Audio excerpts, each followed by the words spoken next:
trying to see how the US can come back to the scene of Africa and to the scene of trying to show partnership with African countries. And the first thing that comes to mind is the summit diplomacy, because it is that precisely that theatrical element of inviting these leaders, bringing them in, shaking hands, meeting, doing these press conferences, and so on and so forth.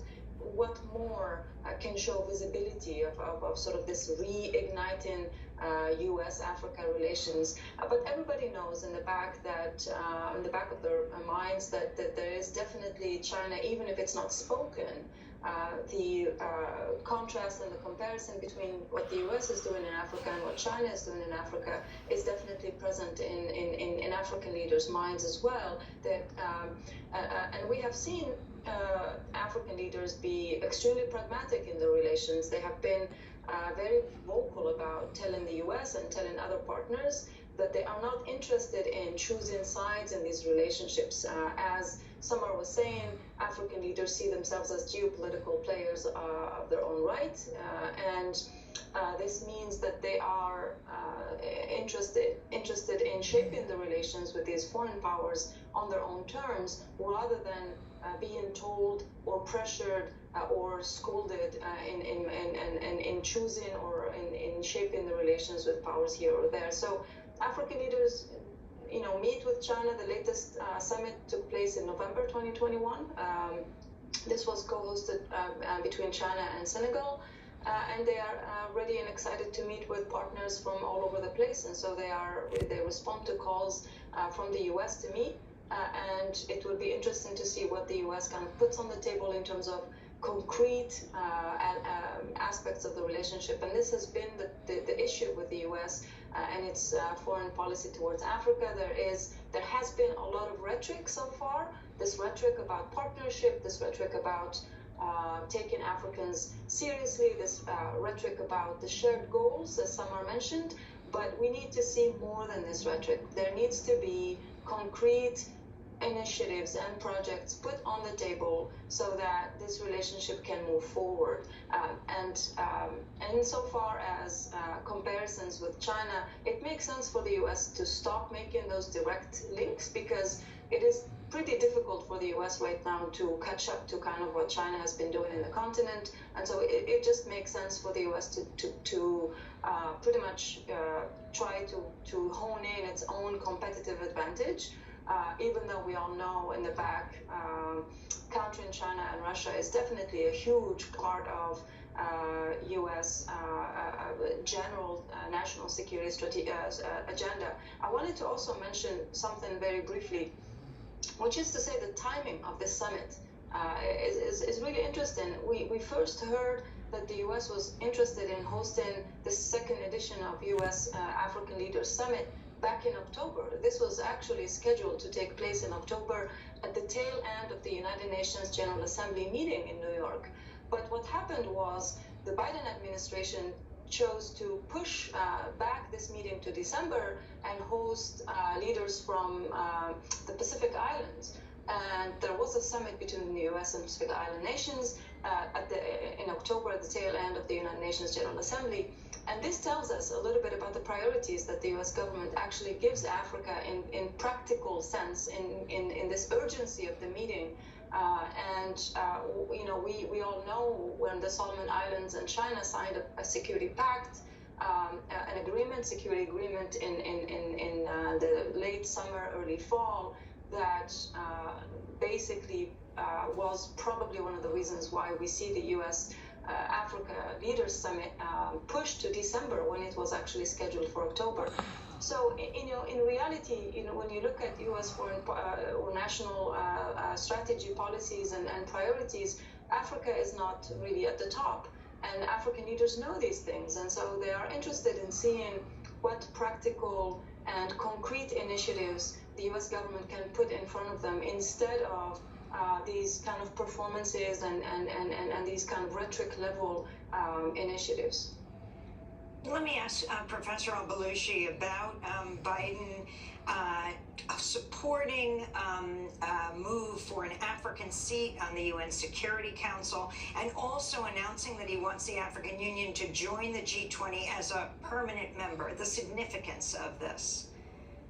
I think what's significant about these statements from the Biden administration is how late they are coming, in the sense that other leaders, other governments have been at the forefront of calling for precisely these things, right? Having a permanent seat on the Security Council, having a permanent seat at the G20, and the US is effectively late to the table, right? And only making these proposals because it knows that it has to, because it knows that if it doesn't support more of a role for Africa on the global stage, that it will lose out to the other powers that have been saying this, that have been making this case for many years now. Finally, and I don't know which one of you would like to take this on, we just came back from Egypt, where we covered the UN Climate Summit and also broadcast from Cairo. And we reported on the tens of thousands of political prisoners who are held in Egypt, the most prominent of them, the political prisoner, Alaa Abdel Fattah. President Sisi is part of this Africa summit. There's discussions of democracy and representation. The significance of this, him wanting to have a sit-down meeting with President Biden, the German Chancellor, the British Prime Minister, the French President Macron, all calling for, demanding to know what's happening in his case, and in some cases calling for his release. I think just go ahead. You go ahead, Lena. I just wanted to mention very briefly what we are seeing from this administration. There is this willingness to treat Africans in a way that's more open, inclusive, more thinking about the language, the rhetoric, and not speaking at African leaders. There's a sensitivity around the language that we are used to in terms of Western leaders speaking at Africans in terms of questions of human rights, democracy, governance, and so on and so forth.